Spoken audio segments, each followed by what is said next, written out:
My name is Hannah Gorey. I'm the coordinator of academic programs for the Animal Science Department. We have with us Dr. Sarah Balcom, who is our undergraduate director, and our peer mentor, Aparna Mukherjee. So we have been looking through all of your questions. Thank you so much for registering and submitting those questions. We'll be able to tackle all of them in a really efficient manner.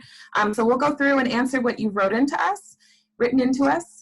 And then we'll have a chance at the end for kind of more of an interactive Q&A if you have any follow-up questions for us. So Dr. Balcom will start us off.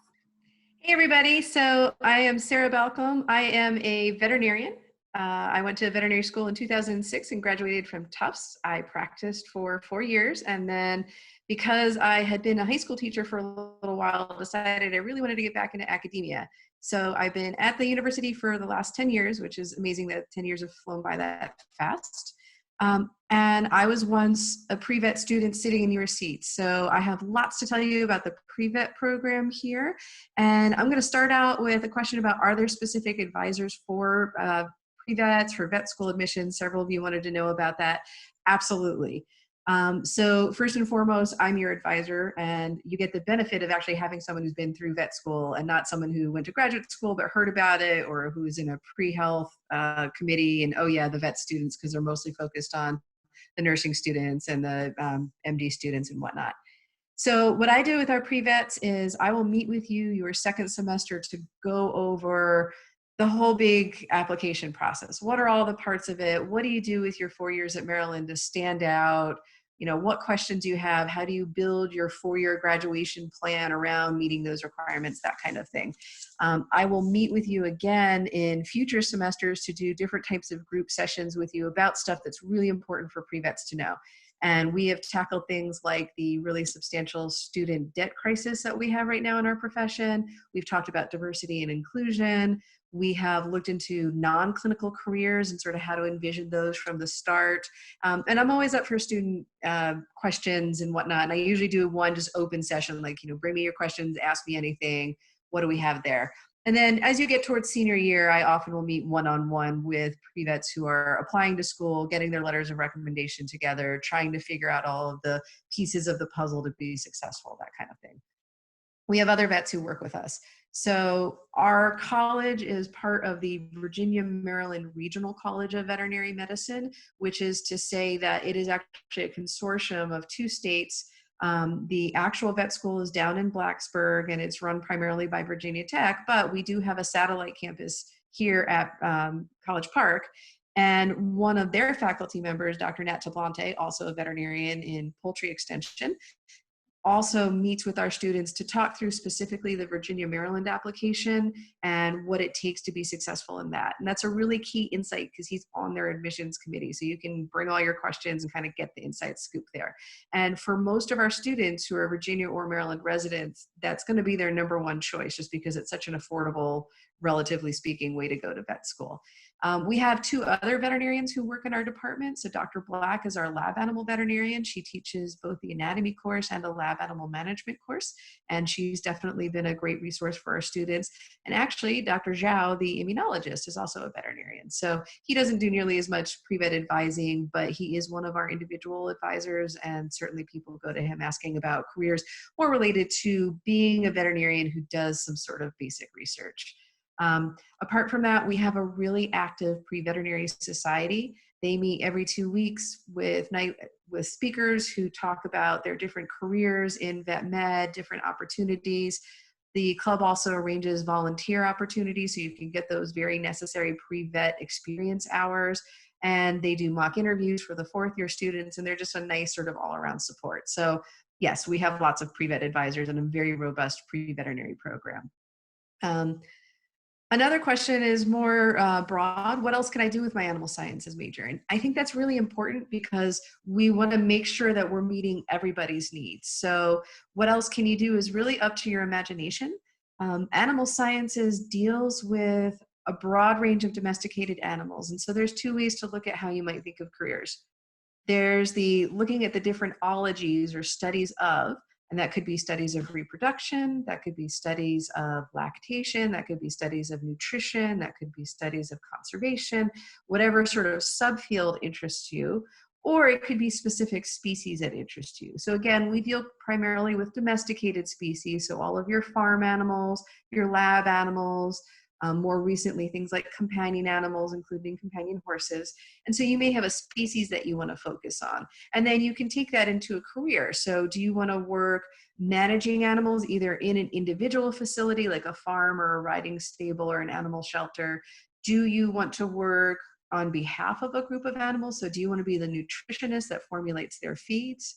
Do you want to be the reproductive biologist that helps with breeding programs, or foaling out, lambing out kinds of programs?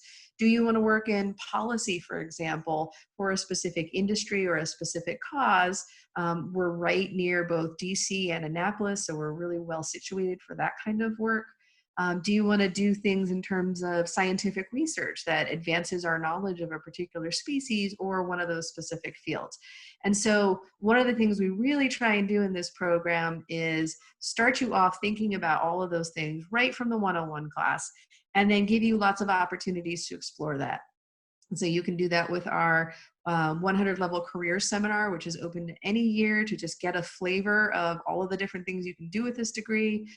We try and do a career expo night every semester where we bring in different people from different industries and different species backgrounds to meet with you in small groups so that you can network with 5 or 6 people on a single night, get some new ideas, make some new contacts.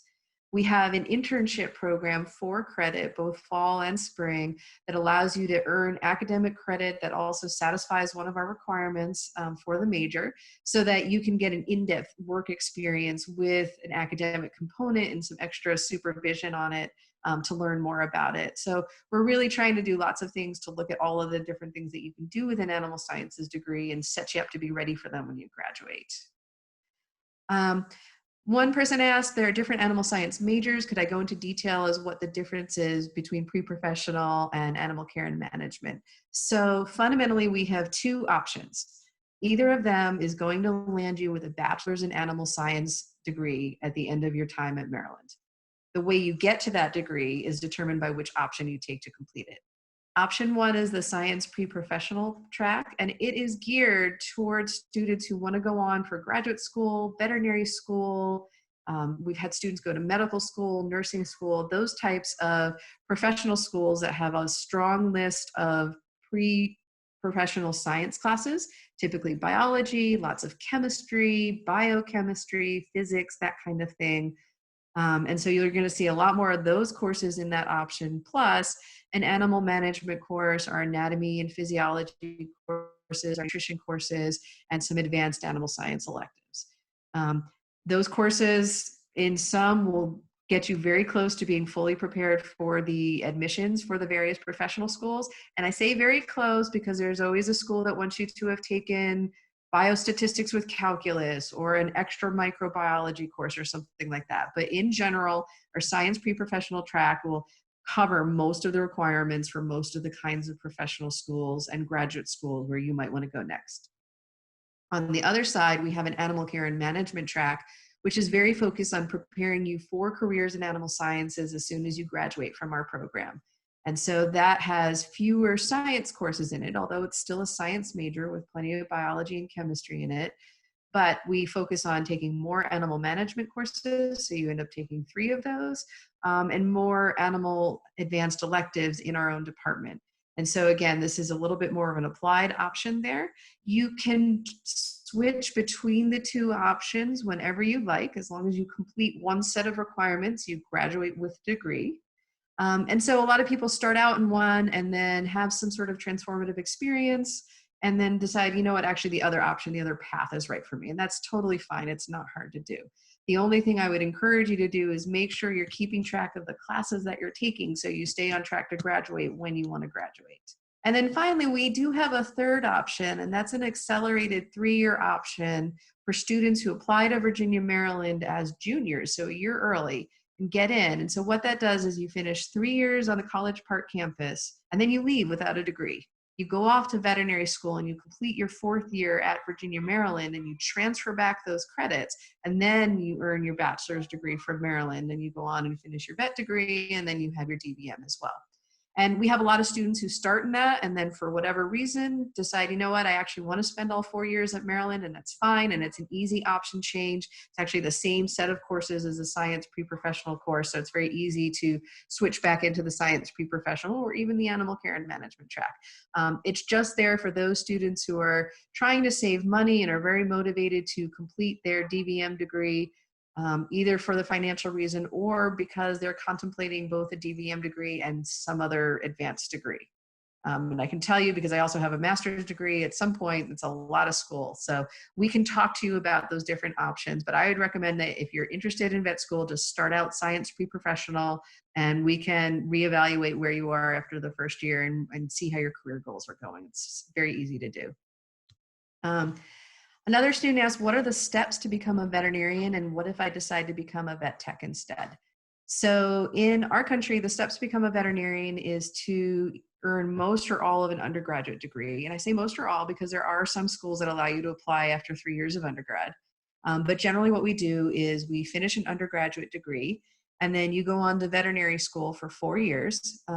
After vet school, you have a choice. So you can either go into general practice in a given species. So some people will become small animal generalists or equine generalists or food animal generalists, or you can go on for additional training to become a specialist, usually in a specific species and then in a specific subdiscipline. So you could become an equine surgeon or a small animal cardiologist or a zoo veterinarian, those types of things.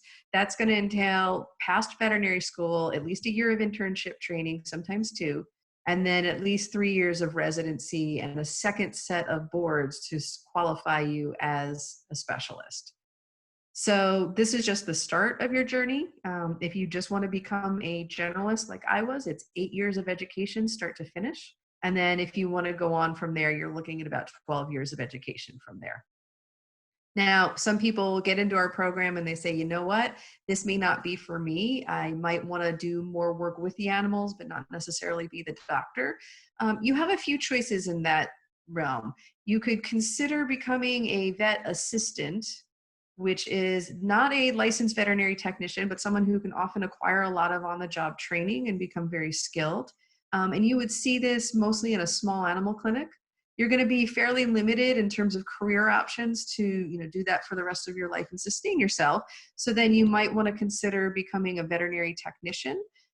If you think you want to head down that route in small animal practice, I'm going to tell you that you probably want to figure that out sooner in your education than later, because we don't offer a veterinary technician program. Another option to do veterinary tech work is in the lab animal field. And I know a lot of people coming into the program haven't necessarily considered this. There is extensive training available to people working with laboratory animals to provide humane care for them, with tiers of training available so that you can advance pretty far and build a nice career for yourself, either doing increasing amounts of the technical work there or taking on more and more managerial roles. And so that's an option for you as well. And then, some people who are interested in vet med, but maybe don't want to be the DVM, get into things like industry. So becoming a representative for food companies or for one of the surgical device companies or for one of the hospital associations, any of that kind of stuff, where you can apply your knowledge of animal care and management, but not necessarily be the veterinarian seeing cases and diagnosing and treating them. So again, these are the types of options we try to talk about frequently in our program, because while a lot of people start being pre-vet, we find that a lot of people didn't realize all the cool other things that you can do. And so I'm very keen on introducing everybody to all of the cool stuff that you can do working with animals or on behalf of animals. Another question about vet school is what's going to make me stand out? And I will tell you that the schools are all very interested that you are academically prepared for the fire hose of information that is veterinary school. It is a lot. And so they're going to want to see that you can take on a full class load of 12 to 15 credits a semester and do well in them, especially in your science classes. So the first thing you need to do is meet I can get in because my academics qualify me.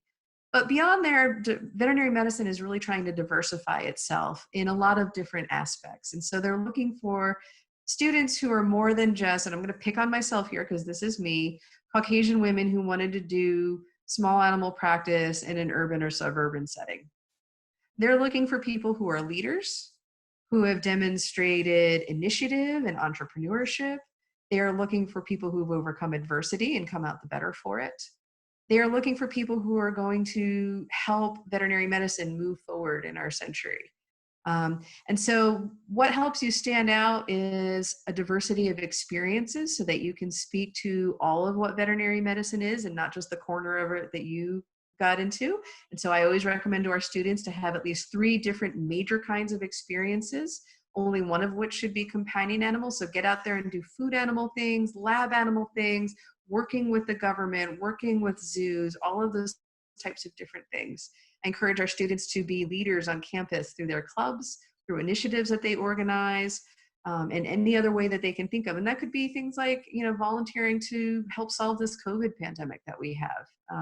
There are a lot of different opportunities to do that. They're looking for students who are entrepreneurs and inventors, and we actually have a ag entrepreneurship initiative in our college, and that's a great way to demonstrate to them, look, I'm not just going to be someone who sort of takes information and do what everyone else does.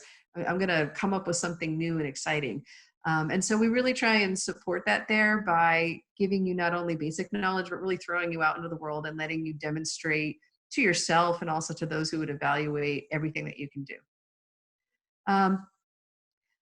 I talked a little bit about the internships. The other question I got a lot is, can you study abroad in this program? And then some of them specifically, can you study abroad and be a pre-vet? So I'm going to share my screen for just a minute because absolutely, yes, you can study abroad. I love study abroad. I studied abroad myself. I was a high school French teacher. I'm all about the international experience. And so I want to show you what we have done to facilitate study abroad with our students. So here comes my screen.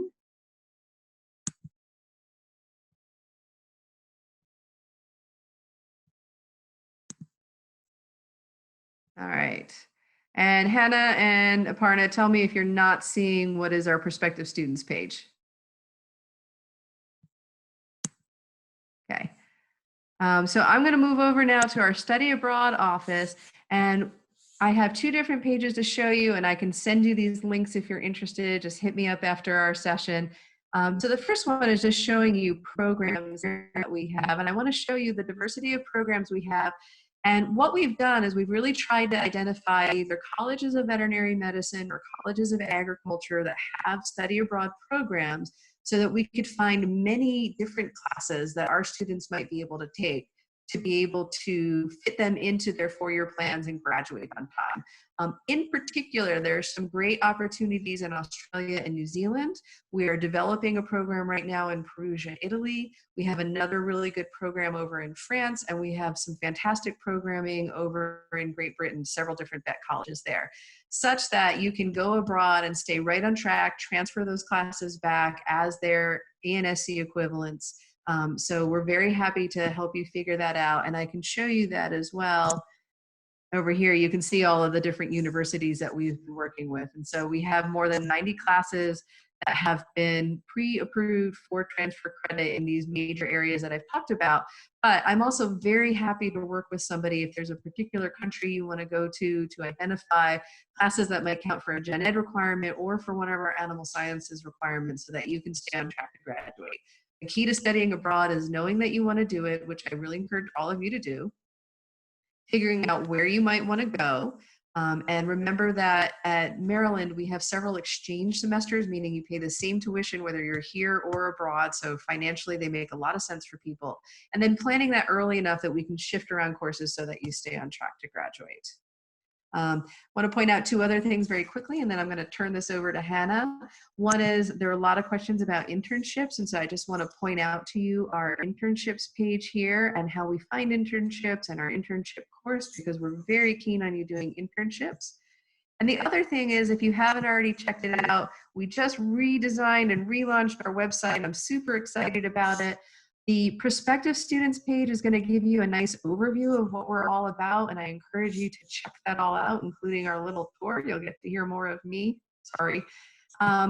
Maybe more useful to you now that you're really down to making the decision is to check out our current students page. So as you scroll down, you can see our current announcements. And probably most useful to you will be looking at the program requirements and planning. So here are 3 options, and really it comes down to animal care and management or science pre-professional. And so the curriculum worksheet is going to show you what are the required classes for that option. What do you have to take in the animal sciences curriculum? And then what we did is what's called a sample 4-year plan. So this is just one of many different ways to complete the required courses in 4 years, along with the general education requirements of the university. Finally, a benchmark contract is just a way of sort of keeping you on track with your courses, making sure you're making good progress in our major. You don't really need to be thinking about that right now. It's there for our current students as they're working on their 4-year plans. And then we have some other useful information about our policies, changing your options, all of that kind of stuff. And I encourage you to scroll down and read more about our department. So that is all there for you, and you can contact us if this doesn't answer your questions. All right, I have probably talked your ears off enough, so I am going to turn this over to Hannah to let her answer some more questions. Thanks, Sarah.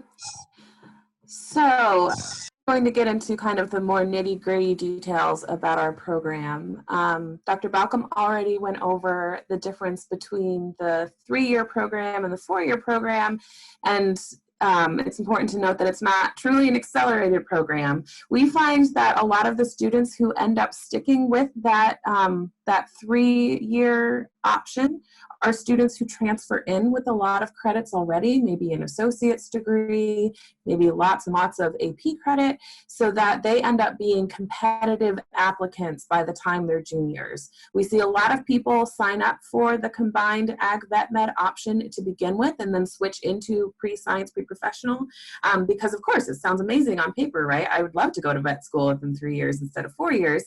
But like Dr. Balcom said, you find that you maybe need some more time in the program and undergraduate studies. It's really hard to cram all of the classes if you're starting from just a freshman with a couple of AP credits.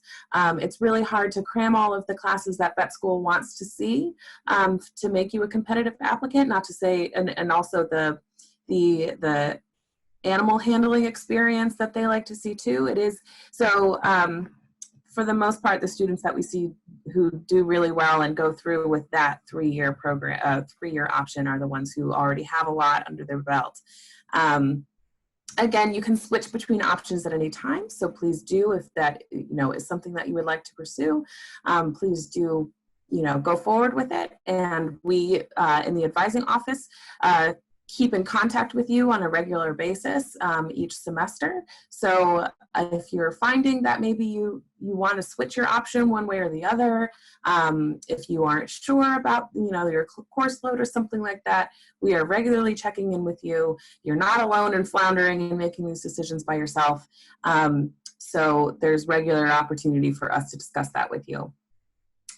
We got a question about if you don't place into calculus when you come in to the university and aren't ready to take chemistry or biology or things like that, what will happen?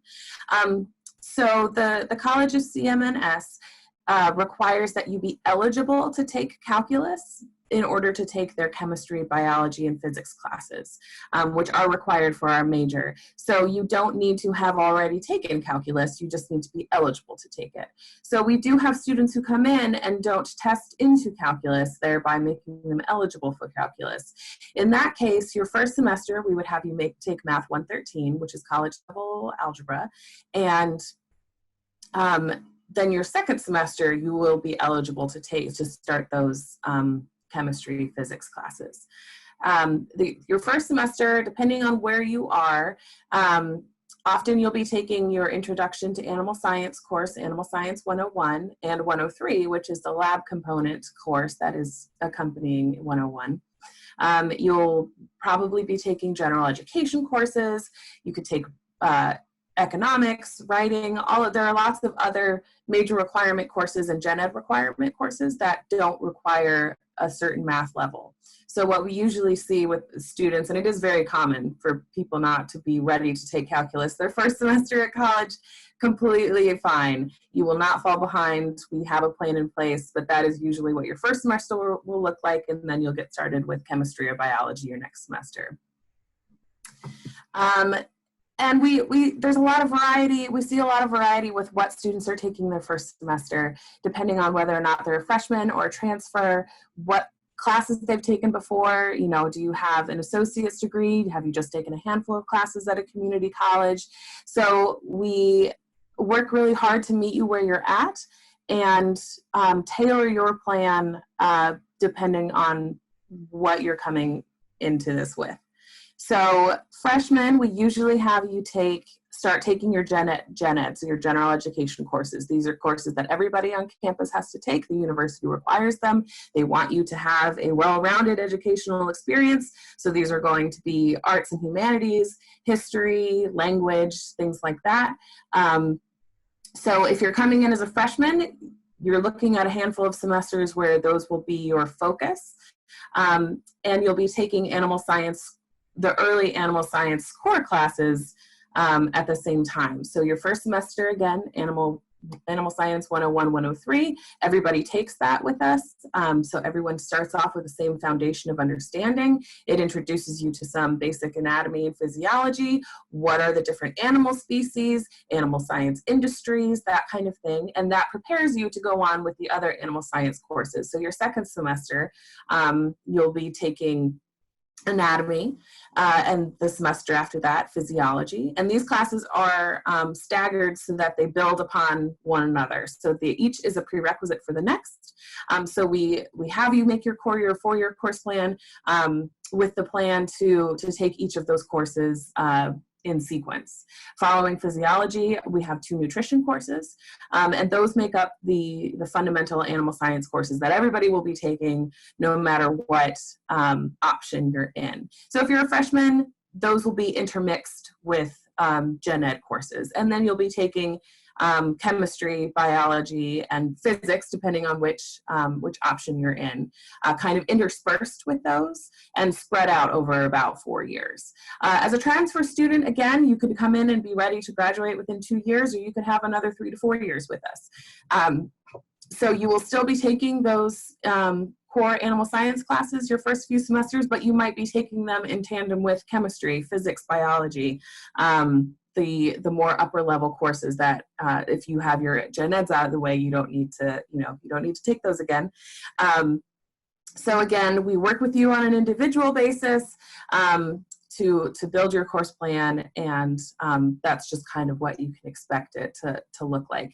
And if you go to our current students page, which Dr. Balcom just showed you, there are 4-year course plans and curriculum requirements and things like that. If you look at those, you can see kind of the outline of the degree as a whole and what classes that you will be expected to take. And so if you're transferring in and you know what you already have credit for, that's a good way to have a heads up about what you'll be facing to take when you start with us. That is closely related to a question we had about, where did it go? Switching majors, classes as a freshman. So which classes should you take if you're going to community college first? If you're planning ahead and know you want to join our program and you want to be proactive, that's awesome. I have 2 pieces of advice about this. One is to check out those curriculum pages on our current student page and see what we require. You don't need to take a certain level of physics. So don't necessarily waste your time if you know you don't need to take that. The other thing is to talk to your advisor or your admissions counselor at your community college. See if they have a history of transferring students into the University of Maryland. Most Maryland community colleges do. We get a lot of students from all over the state of Maryland. They are familiar with our program and know what classes are eligible for equivalency with us. But if you're like me, where I transferred from a community college in central Illinois, I was the first student ever to transfer into our program, and we weren't sure which classes were going to be equivalent to Maryland classes. So if you transfer in and your courses have not yet been evaluated by the university for equivalency, it's possible that you could be bringing courses in that are not the same as, say, you know, the physics class at your community college might not be the same as the physics class here, and you might have to take it again with us at the University of Maryland. So that's something that you want to be proactive about finding out if your courses do count, so that you're not having to double up in the future. We do have lots of students who come in through the Freshman Connection program. They are as prepared and do as well as any other, you know, introductory freshmen or transfer students. Again, we have set up our advising so that we're working very closely with you one-on-one and fit your program, our program in around you to fit your needs and where you're at. We also do have students who take on minors. There are some departments that have within the College of Ag that have minors, and you can pair a minor in the college with the animal science major, but you can also pair whatever minor suits your interests or your career goals. So we have students who minor in psychology, who minor in Japanese, and it fits both what they're interested in and what their career goals are. So if you're interested in working abroad and you should study a language, that kind of thing would make sense to get a minor. There are also a certain number of elective credits that you're able to take. We are only allowed to require a certain number of your 120 credits for your degree to be animal science major requirements. So it's possible to take all of our major requirements and still not have 120 credits. If that's the case, you can take whatever class that you want, whatever credit, whatever level, anywhere on campus, whatever you're interested in to get you to that 120 credits. So some students use that as an opportunity to work in a minor. So that's an option. We also have lots of students who do double majoring. That is more work. And you'll be aware of that if that's something that you're looking into. Sometimes people double major in degrees that are very similar to ours, biology or chemistry, where there's a lot of overlap in the major requirements. That might be a little less, you know, time intensive, so you're not having to take a whole separate set of classes, but you might be interested in taking something like art history that has nothing to do with animal science, and you'll have to take two, you know, whole separate types of classes. So it could mean, if you're double majoring, it could mean that you might have to take summer classes, add an extra semester or two to get all of those credits in, but that is totally within your control, whatever you wish to do, and we're always available to work through that and make sure that you are being efficient with your time at the university and also not overloading yourself. So we have general guidelines that we tell everybody about how many credits you should probably take per semester and how many lab courses you should take to set yourself up for success, to not burn out and become overwhelmed. So that's an ongoing conversation that we always have. If you want to switch majors, what would that process look like? So if you are in our program and want to switch out of our program, you are absolutely at liberty to do so. You can talk to the college or the department that you're interested in switching out to, and that each college has its own process for that. Our department, if you are in another degree somewhere and you want to join our department, you would contact me or Dr. Balcom. We would set up a meeting to go over a little bit more in detail what our program requirements are, what our career options are, talk to you about what your goals are and why you're wanting to make the switch, and then go through what the next steps are for you. So if you're interested in switching into our major, just reach out to us and we'll get that process started for you. And it is possible to take classes outside your major. As I said, there are elective opportunities. It's also important to note that you can take classes outside the institution. So you are able to transfer upwards of 60 credits into the University of Maryland to count towards your degree from a community college or from an institution that's, you know, say you live in New Jersey and you want to take summer classes, but you don't want to live in Maryland over the summer. You are able to take classes at another institution and transfer them in. There are a lot of background details and exceptions and that kind of thing with each institution, or which type of class you're trying to transfer in. So if that's something that you're interested in, our undergraduate office is very familiar with those processes. Reach out to us and let us know that this is something that you're considering, and we'll help you through that process. So I have a question about the course load when doing a major and a minor. So it totally depends again. So if you're in that place where you have space left, you have an extra 10 to 15 credits that aren't met by the major requirements to get to your 120, then you could just take about 15 credits. I don't remember how many off the top of my head, how many credits equal a major or a minor. But you can just work it in that way and count those as your electives, get a minor while you're doing it, and that wouldn't add on any time at all. It might mean taking an extra summer class here or there. On the whole, it shouldn't add on that much time. I would be surprised if you would need to take an extra semester necessarily. It's pretty straightforward to add in a minor as compared to a double major, which would take a lot more time. I have another question. In the event that classes will have to be online, any thought given to modification of the schedule for freshmen?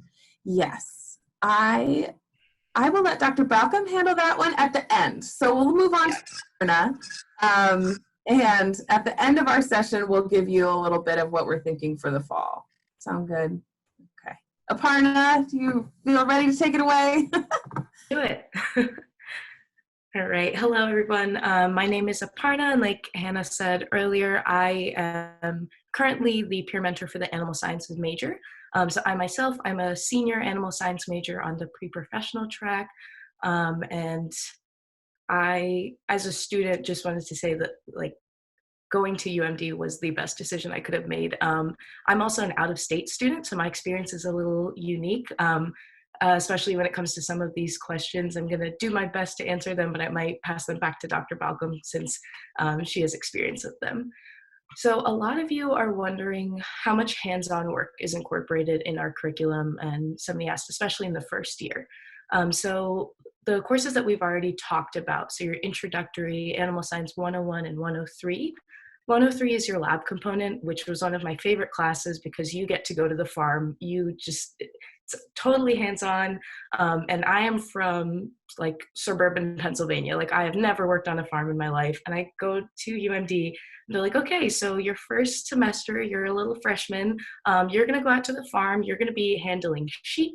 You're going to learn how to use a stethoscope, listen to some gut sounds on a horse, all of these totally new experiences for me. And that was super fun. And you kind of just get thrown into the major, and they're like, here you go. This is animal science now. So that is definitely an experience that you'll have early on. And then when it comes to other hands-on experiences, I would say that college is kind of what you make of it. So really that's my big thing for going to UMD. It really depends on what experiences and opportunities you take advantage of, what you go out looking for and decide to do with your time in college. So you could work in a lab. You can definitely contact our professors or a different lab that you're interested in another college and see if you can get some animal experience in there. I personally was part of the FIRE program, so I got to work with California mice and actually create my own study and to get to handle the lab animals and get really unique experience there. And research experience is always a good thing to have, especially if you're thinking about going on to vet school or grad school and you want to be competitive. So that's definitely something to look into. And then you have other courses within our major, like anatomy, where you're doing hands-on dissections, you're working with a group and doing the learning on your own. You get your lab manual and they tell you what to do and you go ahead and you do it. And it's really great because you have all the support there. You have undergraduate TAs, you have a graduate TA, you have Dr. Black or professor, but it's really you as the student taking the initiative, taking control of your learning and getting in there and doing it. Students also asked, are classes small enough that I will be able to connect with my professors? Definitely. That's something that I really love about our animal science major, and Dr. Balcom's already talked about the vets that we have in our program, but really all of our professors, they want to see you succeed. They want to help you. And if you go to them with questions, or you talk to them at the end of class and you're like, I'm really interested in doing this kind of research, they will help you however they can. They will connect you to the right people. They will give you those resources. And like I said, it's really about you going out and taking the initiative. So if there's a class that you really love, you got a really good grade in, and you're like, I don't want this class to end, go talk to your professor, ask them if they need an undergraduate TA. And that can be a really amazing experience for you. You get to connect with that professor, and you also get to help another cohort of students. So I'm currently TAing for physiology, which is why I'm putting in that little plug. But that is another unique and really awesome experience that you can get while you're in undergrad.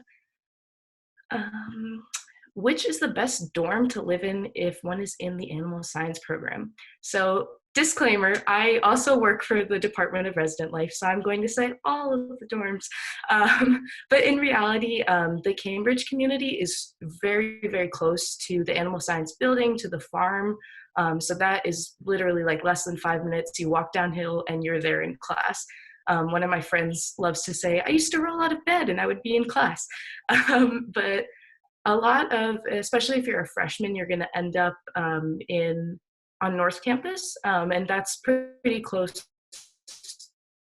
to all of our classes, biology, chemistry, the animal science building.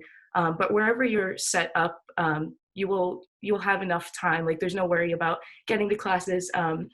And also, I think that whatever dorm you end up living in, it's really what you make of that experience, because like I said, I was an out-of-state student. I knew one other person going to UMD from my high school, and so I knew nobody. I had random roommates, but you really do connect with the people that you live with, and you get to know the people on your floor, your roommates, and you can make the most out of that experience no matter where you're living on campus, or if you're a commuter, you get to know people too in the program. So really, it's what you make out of that. What will it be like to study at UMD environment-wise? So, like I said, as an out-of-state student, I stepped onto campus when I was looking for schools, and something just clicked for me. I had visited, my sister went to Pittsburgh, so I went up there. I visited Amherst, but none of them really felt right. And then I literally came for, I think it was Admitted Students Day, and I stepped onto campus, and I went to the farm, and I was like, Mom, Dad, this is it. This is the one. This is going to be my home for however many years. And it really does feel like that. A lot of the students that I've talked to, UMD feels like your home away from home. And it's an incredibly supportive environment. Your fellow students, your professors, people that you work with, if you choose to have a job on campus, everybody wants to see you succeed. But that's what I really love about our campus. It feels like a team. And even in the dorms, like when you have resident life, we have student staff who help you out there. So it really does start to feel like a family. And as a senior, I'm going to get sad about it now because I had to leave campus so abruptly. But it really does, it's like, it's the best place to be. I know I'm biased, but I'm going to tell you it's the best place to be. And going to UMD was definitely the best decision that I could have made as a student for undergrad. How is the workload? Okay, so Hannah and Dr. Balcom have already talked a little bit about what your courses will look like as an animal science student. I really think our degree is super doable because we have all the supports that we have in place. We have advising both group and individual. So there are a lot of steps in place throughout the process to give you the help that you need. And really all you need to do is ask when you do need it.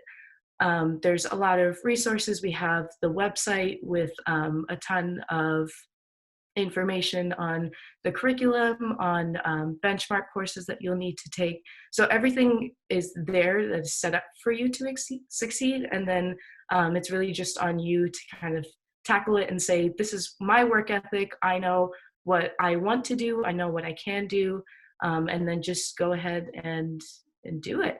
And we also have the peer mentor who is available during the week in office hours. So you can go in to talk to them at any time if you have questions about your course load or about a certain class, or what classes should I be taking, or do you have resources? I'm really struggling in this one class. They're there to help you anytime that you need it.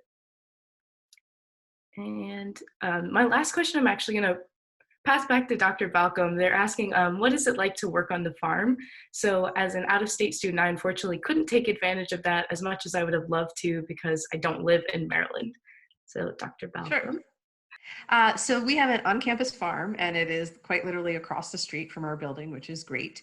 And there are different ways that you can work on the farm. So we've already talked about through some of your classes. 103, I'm going to put in a plug for Lamb Watch, because I teach that, where you actually get to help raise up our spring flock every year. Full Watch, which does the same, and whatnot. And so you can start getting some formative experiences on the farm doing those types of things. If you want to do more, if you're really interested in farm animals, or you're trying to expand your experience range, you have two additional options for kind of general farm work. One is to be a campus farm volunteer. So that's a commitment of at least 4 hours a week. And you're going to start with cleaning tasks. And as you get more experience, and as our farm manager gets to know you, she will give you more and more opportunities to move on to things like grooming and feeding the animals, maybe helping out with minor procedures if someone has a hurt foot or wound or something that we need to deal with, that kind of thing. Another opportunity is if you've been a volunteer, you really like it, you can also work on our campus farm crew. So that is a higher number of hour commitment per week, and you will be there really helping keeping that farm going. And so that's a really great opportunity to work right on campus. We usually have a few members of our class working as farm crew in any given year. Some other opportunities to work on the farm, including being a UTA for one of our farm classes. So that could include my my Lamb Watch class, the Full Watch class, the 103 class, the health management class, any of the classes that use the farm extensively. Poultry management is another one. It could also be to give tours on the farm or do any of that other kind of stuff. Down the street from us, just a few miles, so a good bike ride or car trip, is the Beltsville Dairy. So if you want to then move on to a bigger functioning dairy and learn how that works, that's an opportunity that some of our students have taken. We have another satellite farm out in Clarksburg, so about a 45-minute drive, doing equine stuff that's run by our equine faculty member, Dr. Amy Burke.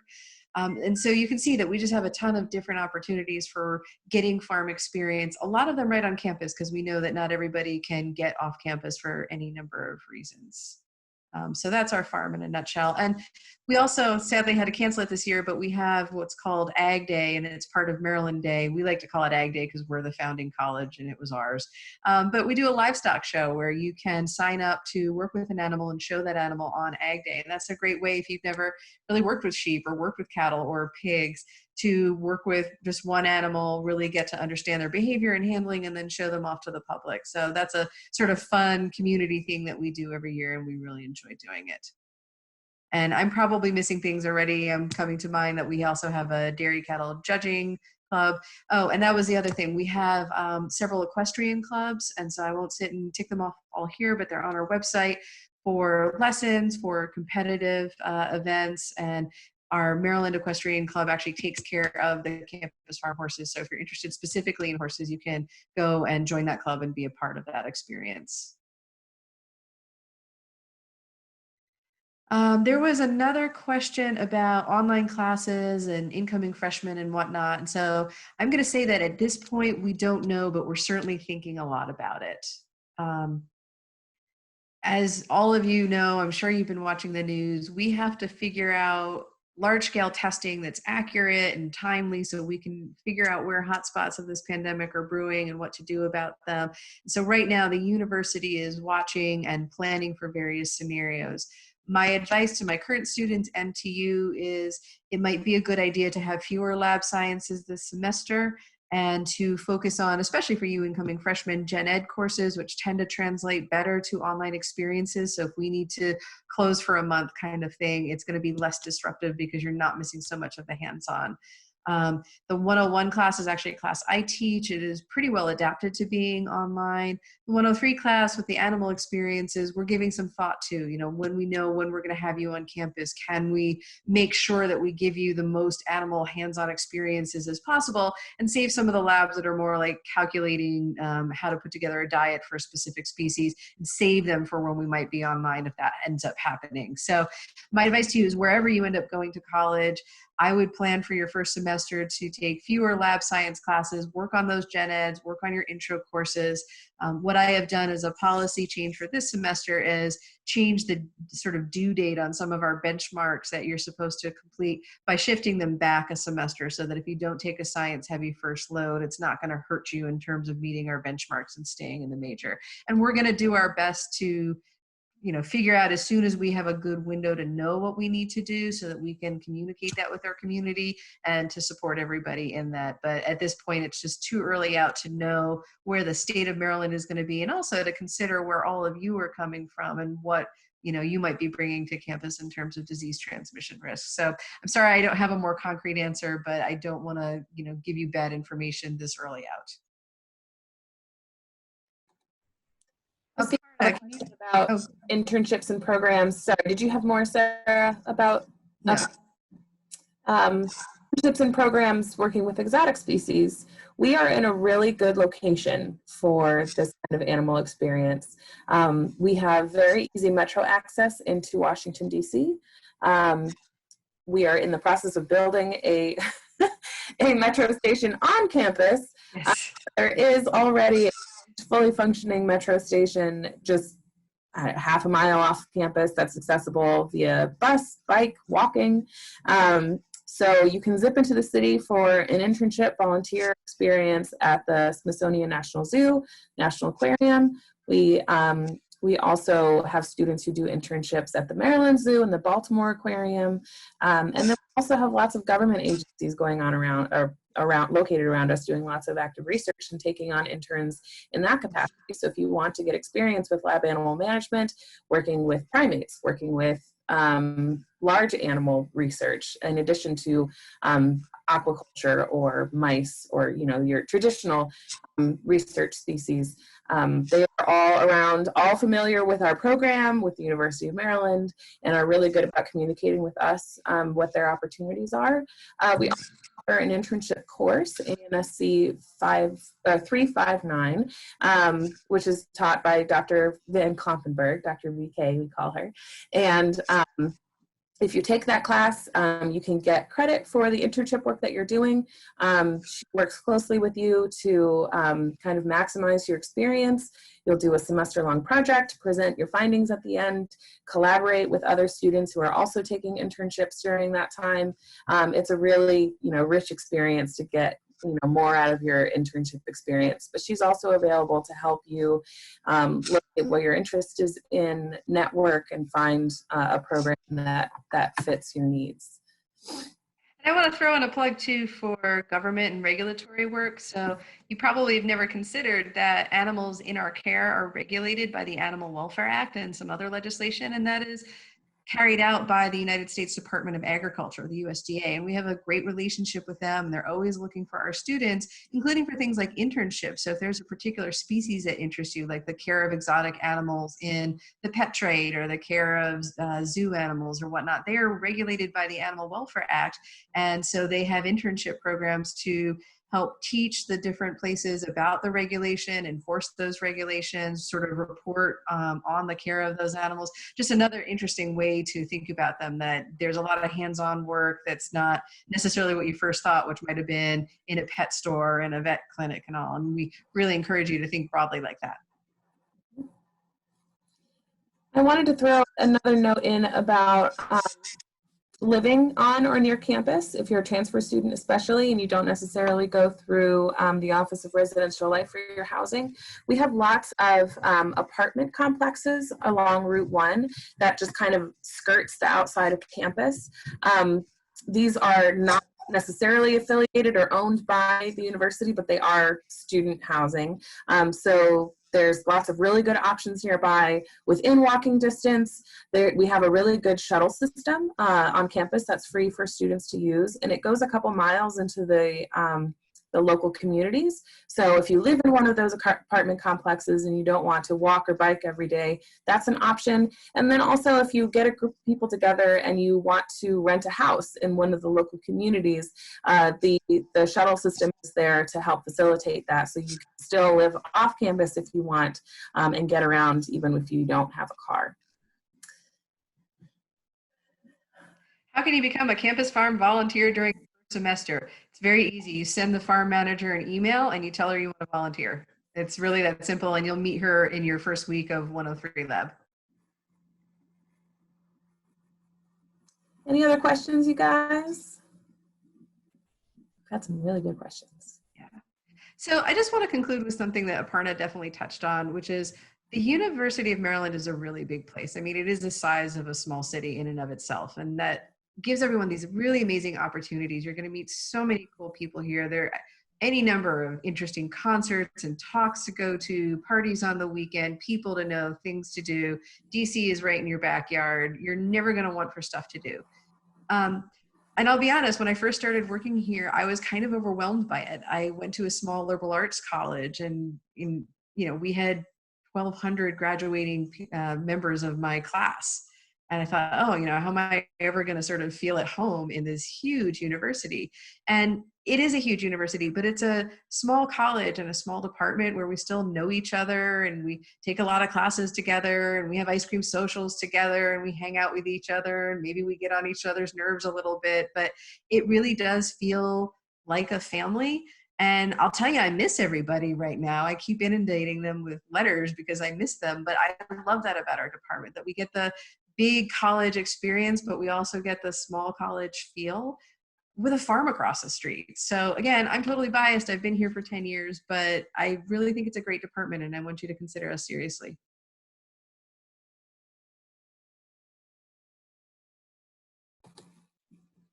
Jobs on campus and work study, that I don't have a lot of experience with. Aparna, do you know anything about that? I don't have a lot of experience with work study, but I can tell you there are a lot of different opportunities to work on campus for different departments. There are a lot of positions in the libraries across campus. We have the Stamp Student Union, so there's food service, there's different Starbucks cafes. You can work for the Department of Resident Life, you can work within the animal science department, you can work on the farm. Yeah, so there's a lot of different opportunities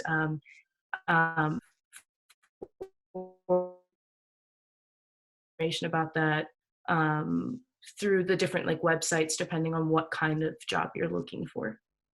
Thank you, Hannah. There you go. careers.umd.edu.